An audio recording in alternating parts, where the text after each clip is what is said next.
Hello guys, and welcome back to the channel. Today we're going to be talking about the monthly income of the portfolio for March 2023. So with the end of quarter one, we can see that we've earned so far in 2023 $568.31. Now this is a change of 137% compared to quarter one of 2022. March specifically, we can see that we've netted $295 of income, which compared to March of 2022 is an increase of 180%, which I am very happy with. So far for March, there's been 25 different stocks which have paid us out. Just had this time to go through each payment and analyze it for what it is worth. So the first payment we have is from Berstine Holdings. These guys are a global investment management company, brokerage for insurance companies, central banks, governments, as well as high net worth families and individuals. They currently pay a quarterly dividend of around 70 US cents per share, which is around a dividend yield of 8% per annum. Now, unfortunately, these guys' assets under management fell 3.4% this quarter, and actually during the last 6 months they've lost 13.1% of their value compared to only 0.5% of the financial investment management market. They're doing a lot worse than what the market on a whole is doing. This is mostly due to unfavorable foreign exchange prices and effects of inflation and rising interest rates. I still have these guys as a strong buy, as towards the end of 22, their private wealth business has been organically growing for the 5th year in a row now. If we consult a couple of wealth management websites, we can see that these guys are currently trading at an undervalued rate, and I expect them to recover to at least 56 to high 50s of their future value in the next couple of years. They have a large market cap and a strong return on their assets under management of 10.3%. Another great thing that they've got going for themselves is that their balance sheet is pretty much impeccable, and their debt to equity ratio is close to zero. So next on the list we've got Arbor Realty Trust, who paid an amount of $50.72. Now, Arbor Realty Trust is a real estate investment trust which invests in bridge and mezzanine loans in multifamily and commercial real estate markets. They do also acquire real property and mortgage-related securities. Currently, their quarterly dividend is 40 US cents per share. This has been steadily increasing by a few cents each month for the past couple of years. Their dividend yield currently sits at 12.9%. So these guys have had strong performance pre-COVID, which have since been replicated after the epidemic. One thing that's quite positive our Realty Trust has done is that they have just recently issued a $50 million share buyback program. This will actually boost the stock price and promote consumer confidence through showing that the board of directors and insider investors are confident in the outlook of the company that they actually want to buy back more of the shares as they see a value rise in the next couple of years. So these guys have a strong profit margin of around 49% and a good operating cash flow of around 1.1 billion, which has been able to pass the S&P 500. As you can see, that below, the dividend yield over the past couple of years has been on an upwards trend and is expected to continue to 2025 and 2026. Next on the list we have Abrdn Income Credit Strategies Fund. These guys paid a total amount of $1.56 for the month and have grown their payment since last month by just 3%. So ACP is a closed-end fund that invests in loan and debt instruments in the global financial market. Essentially, they offer IOUs to companies and governments needing dosh and make a profit on interest charged back. These guys pay out a dividend monthly, 10 cents per share, and brings their dividend yield to 16.75%. Now, in my opinion, a bit of a joke of a stock. If you actually start to look deeply into the stock itself, you can see that most of its credit is CCC rated and B rated loans, which make up 90% of the portfolio. This, in my opinion, is quite risky, and unless you're risk adverse, probably better investing in some stock which looks to take on credit with AAA and A rated loans. One also negative thing about ACP is that its dividend has been decreasing over the years. This is a stock I bought purely for its monthly income, not something I'll buy more of, and probably something I actually sell when I start to see its share price recover, so slightly if it does. As you can see, their earnings and revenue report for last year was pretty abysmal, having a net profit margin of negative 200%. Next on the list we have AGNC Investment Corp, paid out $1.87, and this is an increase from last month of 6%. So AGNC is also a real estate investment trust. But these guys invest in residential-backed securities, such as collateralized mortgage obligations. Pay a monthly dividend of 12 US cents per share, which brings their dividend yield to 13.54%. Now, rising interest rates, which the world is currently experiencing, will reduce the stock's profits, as their CMOs are valued at less due to prepayments associated with the underlying models. Their returns have been negative 9.3%, which is less than what the market has experienced, having gone through a 0.3% gain over that month. Last year, if you reinvested your dividends, the best you'd see is probably a 21% loss of your holding. It's not good for shareholders. I do plan on holding this company, as once interest rates start to drop off, we should expect to see their profits rise. Only at that point will I start to reinvest the dividends paid out back into this company. At the moment, I take these dividends invested into more profitable holdings. One thing they have got right is that their book value rose by over 8% in 2022.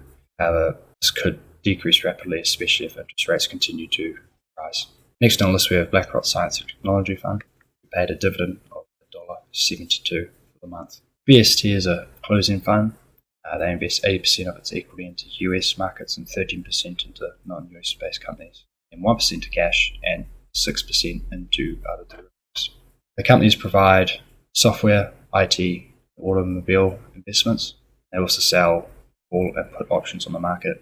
They pay a dividend monthly of around 25 US cents per share, which currently has them at a dividend yield of 8.6%. Top 5 holdings in BST are all, in my opinion, premier companies. They are Apple, Microsoft, MasterCard, Nvidia, and Visa.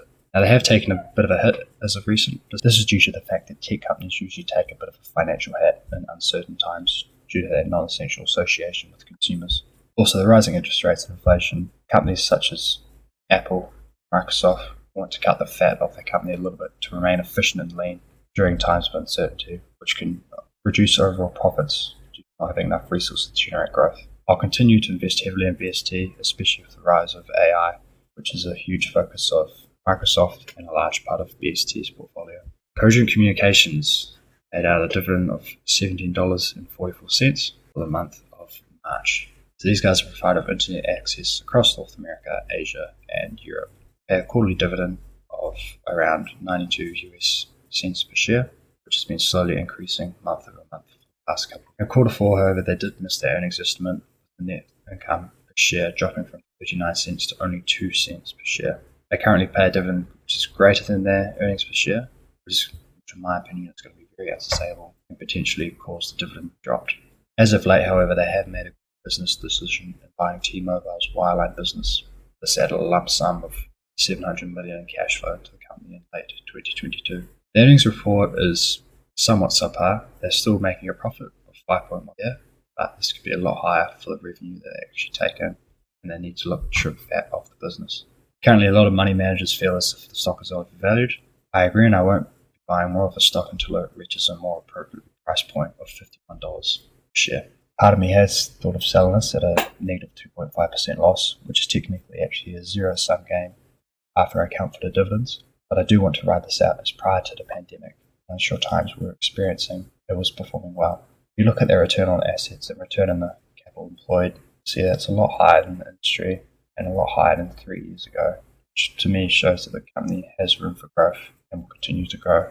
Their current forecasted annual earnings are a lot higher than the market, and for the next couple of years they're forecasted to actually be kind of at the market point, which I am happy about, even if it is slightly lower by 0.7%.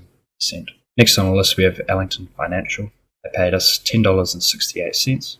So EFC acquires and manages mortgage-related and other financial assets with them. So EFC, as you can see by looking at the shareholder returns graph, has performed better than the US market and a lot better than other US mortgage REITs. Another positive thing about Ellington Financial is that they too announced a $50 million buyback program, which, as I said before, Arbor Realty Trust promotes investor confidence through knowing that the management team wants to buy back shares as they see value in the stock. However, with anything there are ups and downs. Their EPS is currently negative $1.26. In saying that, the analysts still expect a 20% stock rise. They did experience massive profits between late 2020 and mid 2022. However, I'm unsure if this profit was considered enough to top up the bank, allow for consistent dividend payments in the future. The stock has more or less moved sideways, which I'm fine with, as long as it continues to generate income at its dividend. However, in the long run, I don't see it as possible, especially if we look at the growth earnings, which is expected to be well below the market rate. Next on the list, we have ETY, Eaton Vance Tax Management Diversified. We paid a dividend amount of $2.50. These guys are a closed-end management investment company. They invest in banks, beverages, and biotech. They pay a quarterly dividend, 8 US cents per share, which nets a dividend yield of 8.75%. Now, this dividend decreased in November 2022 from 9 cents to 8 cents. While it's not a massive drop, it's still something to be wary of. Their past earnings and growth analysis hasn't been great. In the last year, you can see that they've lost out in the market quite immensely, which is something which doesn't promote a lot of confidence in myself in the future outlook of the stock. They also seem to be overvalued by around 68%, but that's because during April or October of 2021, they claim to have been experiencing close to 2,000% profit margins, which boosted the price of the stock immensely. Next up, we had Heartland Group Holdings, who paid me the most during March. They paid me an amount of $64.63. Heartland is a New Zealand financial services group, which offers banking products for household, business, and rural customers. They pay a semi-annual dividend of around 7 New Zealand cents per share, which gives them a dividend yield of 9%. Analysts believe they're currently trading below their fair value, and I see this as quite a reasonable assumption due to the performance Heartland Group has experienced over the last couple of years, even pre-COVID. Dividend is well covered by its profits, which has grown over the past 3 years. You can see that the price after COVID started to recover quite quickly, and it's only just recently, towards the end of 2022, 2023, the prices start to drop back down. I expect once we get out of this slump in the market, we'll start to see the price replicate what it did post-COVID, which is why I'll continue to buy Heartland Group Holdings. Next on the list, we have Horizon Technology Finance Corp, who paid me $25.12. Horizon is a business development company which invests heavily in science and technology through secured loans. Income is then paid on that debt through interest payments, which generates for investors a nice payment. Horizon pays a monthly dividend of 11 US cents per share, which gives them a dividend yield of 10.62%. Unfortunately, their current earnings don't actually cover their dividends, so although their dividend has recently grown from 10 to 11 cents per month, we may see it drop back down to 10 cents, especially if interest rates remain high. I would actually be fine with this if it means reducing their payout ratio 40% back down to something more reasonable of 80%, if that means that that remaining 20% gets reinvested back in the business for future growth. Another good thing that Horizon has done is that they were able to outgrow their Q4 estimates, with shares actually earning 0.4 cents instead of the expected 0.37 cents. Their performance reflected the 8.8% gain compared to the S&P 500's 3.7% gain during that 2022 Q4. Another great thing which I like about Horizon is that most of their assets are long-term loans, which provide more security due to having lower interest rates and less rate of defaults. I'll continue to invest in Horizon Technology, as I believe the stock is still undervalued. Next on the list, we have a stock most of you will definitely know, Microsoft Corporation. Now, they only paid me 20 cents for March, which is bugger all, and that's pretty much because I have a minuscule position in Microsoft at the moment. So Microsoft pays a quarterly dividend of around 68 US cents per share, which works out to be a dividend yield of 0.9%. Now, the health of Microsoft is in good stead, and I think with the development of AI, which they're at the forefront, we can start to see growing dividends and share price over the next couple of years as they continue their upward trend. So last year they made a profit of $67 billion, which no doubt will continue to grow. These guys are a premier company, and the reason why I actually have invested more in Microsoft is just due to the dividend yield being quite low to match my aggressive nature. I find I can get a better return and take on more risk and more dividends to get me to my monthly dividend goal sooner if I invest indirectly in Microsoft through things such as BlackRock Science and Technology, with a major holding of Microsoft in their portfolio. Next on the list is one of my more favourite stocks, National Storage REIT. These guys are a provider of self-storage centres throughout New Zealand and Australia, and are currently Oceania's largest company in that sector. So NSR pays a semi-annual dividend of around 5 Australian cents per share. It works out to a dividend yield of about 4.24% per annum. They had a great start to Q1 with earnings per share up to 15 cents per share, compared to 2022 where it was only 0.007 cents per share. They've also seen an increase of revenue up 24%, and this has caused their profit margin to increase by 11% compared to 6% in Q1 of 2022. Their earnings have also grown consistently, which is going to allow for a secure continuation of a dividend payout regardless of its growth. I'll continue to invest quite heavily in XR in the future. Next we have New Zealand Bond, who paid their dividend of $4.17. So New Zealand Bond Fund is a fund made up of bonds held by both New Zealand government and our country's largest banks. Pays a quarterly dividend of around 1 New Zealand cent per share. Works out to about a dividend yield of 1.71%. Currently, it's not the best environment for bonds, as high inflation just eats into the buying power of their fixed income, which they do provide. It is probably a great time to buy and hold New Zealand bonds, as you would be able to get them at a discount. Me personally, I'll look to move my portfolio into more secure investments such as bonds at a later date. But in the meantime, I'd first like to get to a state where my dividend income is enough to allow me to then back off the aggressiveness of my nature and start to go to something more balanced. Next, we have the New Zealand Stock Exchange. These guys provide and maintain infrastructure that New Zealand derivatives, securities, and other stocks are bought and sold on. They pay a semi-annual dividend of around 4 New Zealand cents per share, works out to be around 6.94%. You might remember that these guys were in the news quite recently for a hack which has definitely affected consumer confidence. But regardless of that, their earnings and revenue forecasts look solid. They'll probably keep growing in a lean fashion for the foreseeable future. They are, however, overpaying their dividend, and they do seem to be overvalued in terms of their stock price at the moment. They are experiencing good revenue growth with around 8 to 9% year over year, and their current return on assets is about 7%. Like I said, with their payout ratio being a little bit higher at 160%, they're not probably leaving enough money in the company to keep developing their infrastructure to avoid such incidents as what they experienced last year with that security hack. I'd like them to drop their payout ratio just a little bit to maybe bring it back to 80% so they can start to really bolster their security measures and boost their technological platform. Next on the list is another favourite of mine, Prospect Capital Corp. These guys are a BDC, business development company, which invests in a broad range of middle market companies and sectors, all the way from IT, tech, real estate, healthcare. A lot of their debt is held in senior debt, which is quite good in my opinion, as this is the debt which is obligated to be paid first by a company if they start to experience turbulence. These guys pay a monthly dividend of around 6 US cents per share, which is a yield of around just over 10%. Their stock price hasn't done the greatest since their inception. It's actually dropped around 53%, but just because of the dividends paid out by this company, if you did invest $10,000 back in their inception, you would have actually still experienced an average return of 7%. That's not great. You can definitely get higher returns, but I think just goes to show the power that reinvesting your dividends from a company such as Prospect Capital Corp have. My plan is hopefully down the line to actually start to get the stock market with the stock, but it will take me a wee while to actually get up to a point where it will actually pay me enough month over month to be able to guarantee repayments on loan. So there have been a lot of mixed reviews about Prospect Capital. I think the other YouTuber, Dividend Bull, does a great analysis on them. I'll leave this video below.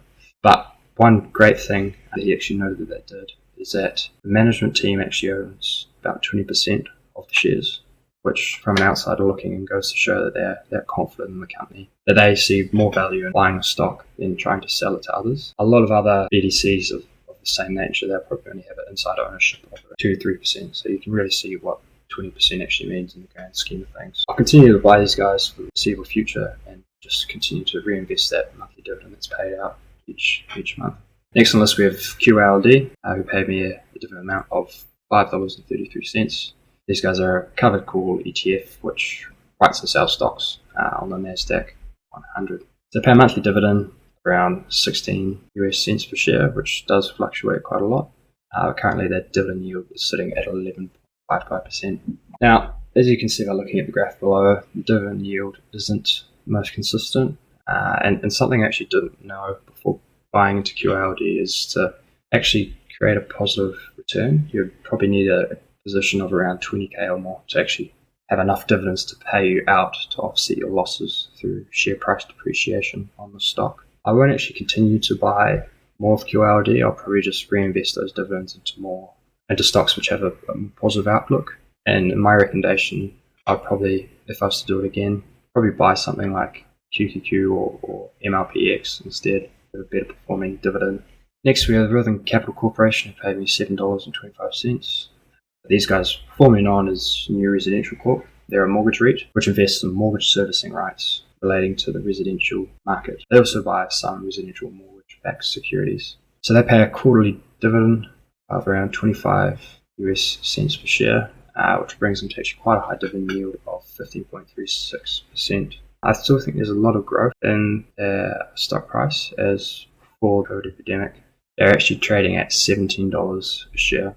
So I do think there's a bit more growth to happen in Rithim Capital Corporation, and they probably have a fair price of around $12.26, which will hopefully bring that dividend yield down to something not so absurd looking. They have been able to grow their dividend over the past couple of months, but keep in mind that they did have negative profit margins during that COVID time of what they claim to be negative 1,000%, meaning they'll still be paying off high debt for a while. They have managed to beat the industry of REITs by about 2%, and they're 15% higher than the actual market itself. So going off those figures, I do think there's going to be a bit of a rally for Rithim Capital Corporation. Next on the list, we have Ryman Healthcare.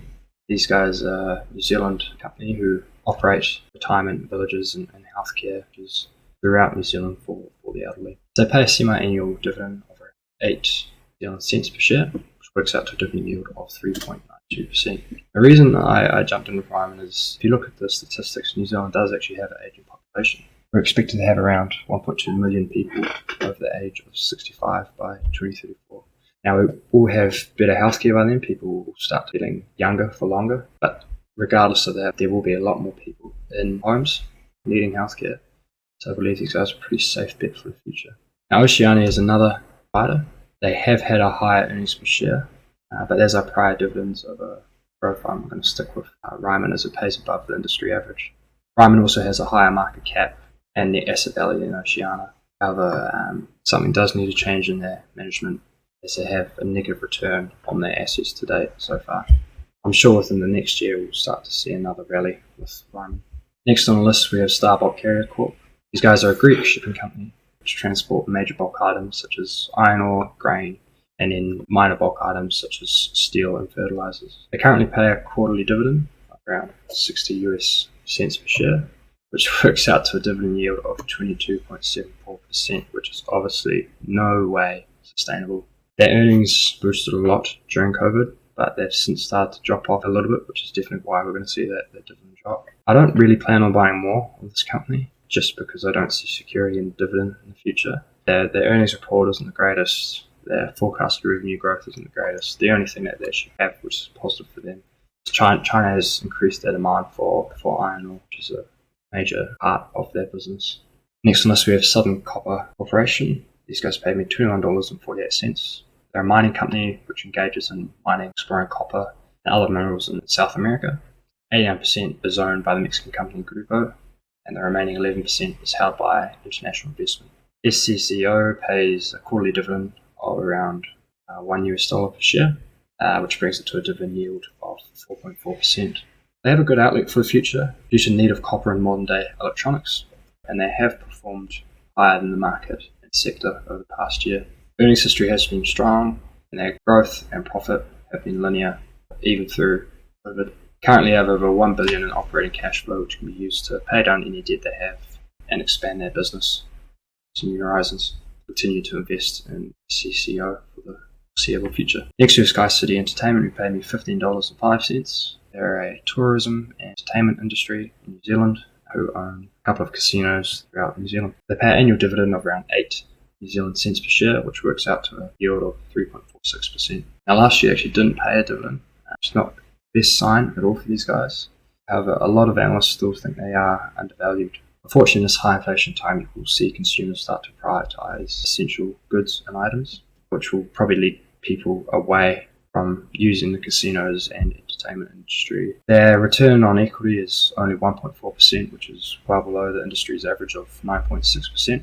The only good thing they have going is that they have managed to reduce their debt to equity ratio by a fair amount. It's gone from 47.5% down to 27.9% over the past 5 years. If this approach to reducing debt is kept up, we could see a share price and dividend rise, so have more cash flow to start pouring back into the business to grow it. Next on the list, we have Skellerup Holdings. They pay me a total amount of $9.64. Guys are a New Zealand company who are a global provider of technical polymer products for specialist industries and the agricultural sector. So they pay a semi-annual dividend of around 9 New Zealand cents per share, which works out to a dividend yield of 5.04%. They have good linear growth, with earnings giving them a profit margin of around 15% last year. Their return on equity is 9.8% higher than the market average. And their return on assets nearly doubles the industry average. So they're definitely doing something right. They'll be able to keep increasing their dividend over the next few months, which is another reason why I'll keep investing in SKL. Next on the list, we have Stride Property Group, who paid me $2.64. These guys are a New Zealand real estate investment trust who owned around 60 properties throughout New Zealand, which range from offices, industrial, retail, and land. They pay a quarterly dividend of around 2 cents per share, which works out to a dividend yield of 8.52%. I do think these guys are currently undervalued by around 40%. If you look at their price over the past couple of years, you can see that a sharp drop off in COVID, but managed to rally to a price higher than what it was before COVID. And just during this time of uncertainty and high inflation, you can see their price drop off. I believe after we exit and settle out the end of the tunnel, they will have a rally and get back up to that high $2, mid $2 price range. So if you are risk averse, I would recommend picking these guys up, but it is estimated that they will have lower revenues over the next 3 years, especially as a lot of businesses in the office and retail industrial space might start to struggle during high inflation times, so they might have less rents coming in from their tenants. As I said, they haven't done the best over the last year just because of their tenants not being able to pay rents or ending their tenancy agreements. Their price has actually declined by 36%, which contrasts poorly with the market, only declined 3.7%. But like I said, if you are risk averse, there's actually probably an opportunity here that once we get back into a net positive economy, the share price should start to rise back up again. Next on the list, we have STAG Industrial. These guys are also real estate investment trusts that acquires and owns large-scale single-tenant industrial properties, with their main tenant being Amazon. So they pay a monthly dividend of around 12 US cents per share, which works out to a dividend yield of 4.29%. They've been able to grow their dividend over the past couple of years. Their linear growth for the past 5 years, they've managed to have an average profit margin of around 34.1%. Their return on equity and assets are just below the market average by around 0.4%. And unfortunately, their debt to equity ratio is still quite high, but they have reduced this over the past 5 years by about 10%, and the trend does look to continue. The good thing about these guys is that after their dividend payment, there is still a lot of cash left in the business for them to either grow it or start to pay down their debt, which I do like to see, as they retain around 33% of their profits. I'll continue to invest in STAG for the foreseeable future, even though it is probably trading a bit higher than what the stock price is for these guys. Our second to last payment was from Sixth Street Specialty Lending. They paid 90 cents out during March. TSLX is a BDC which lends to middle market companies through senior secured loans. They pay a quarterly dividend of around 46 US cents per share, which works out to a dividend yield of 9.22%. These guys are also known to pay out a lot of special dividends, which you can see in the below graph, which is another reason why I like to hold on to them. If you look at the graph below, they haven't missed a quarterly payment in the last 10 years, which provides a lot of consumer confidence. The return on assets is a lot higher than the industry average, nearly doubling what the industry is currently at. They have started to take on more debt than their equity, which is concerning, especially during this high inflation environment, but their forecasted growth is set to potentially offset this by quite an amount. Finally on the list, we've got Wesfarmers, who paid out a full amount of $6.09. Wesfarmers is the owner of Bunnings, Officeworks and Kmart stores. They pay a semi-annual dividend of around 88 Australian cents per share, which works out to a dividend yield of 3.65%. I think these guys are still quite undervalued as a stock, and they probably actually have another $10 left to gain. So they are trading at a discount at the moment. So if you could, definitely recommend snapping up a couple of shares of Wesfarmers. The earnings growth is on par for the industry average at 14.5%, and their ROE is actually 15% higher than the market, which gives us investors great confidence. Their earnings over the past few years has been on a steady increase, and they do have enough money to actually continue to pay out their dividend due to their profit. They have to support it for the next 3 years. So as I said, we've got paid out a total amount of $295.01, which is a growth compared to March 2022 of 180%, with a total number of 25 payments. Now, if we look to the portfolio on a whole, the capital value at the end of March was only $55,000. we had a net loss of around 6k, which is actually a decrease compared to February by 72%. Our total portfolio value is actually a little bit higher than this. It's probably close to the $63,000. And our simple return is only 11%, so we're still in the red. Our total portfolio dividend yield for March worked out to be 5.29%, which, in my opinion, is a little bit high. I like it sitting down in the mid 4.5%, so we'll start to hopefully aim to bring that back down as we start to invest more in companies such as Wesfarmers, Stride, who have a lower dividend yield. So for April, we've already got some payments coming in from the S&P 500 and from the India Fund, so we'll keep you updated and provide you some information on how well we started off into quarter 2 next month. Thanks for watching, guys, and see you in the next one.